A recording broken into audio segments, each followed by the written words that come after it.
It wasn't too long ago that Avengers Infinity War came out and absolutely demolished the box office, becoming only the fourth movie ever to pass $2 billion at the global box office and cement itself as one of the greatest of all time. Speaking, of course, about its box office take and how many people saw it, not subject to review. That's for you to make up and for you to figure out if it's one of the greatest of all time or not. Now, when it comes to Infinity War itself, it set such a high bar that now many people are already calling other films in the series or other comic book movies automatic failures if they don't somehow deliver these numbers. And personally, to me, I think that's absolutely insane and preposterous because, let's be real, Aquaman is not going to make $2 billion.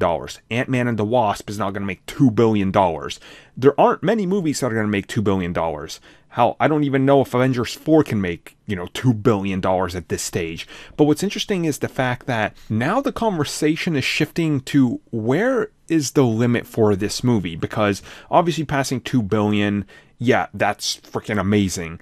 Is Star Wars next? Can it take down Star Wars The Force Awakens? Is that going to be a thing? Because it doesn't have that much more to go with. I mean, it needs $40 million to be able to do this. Can it do it?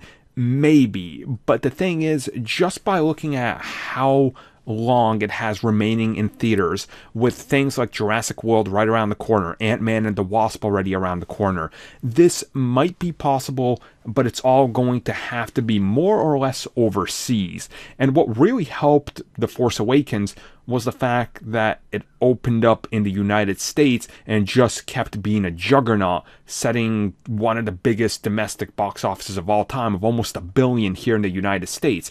Avengers isn't as powerful of a brand here, but it is overseas. Where, of course, the balance comes out is the fact that China absolutely hates Star Wars, so China's actually been doing pretty impressive with the Avengers brand.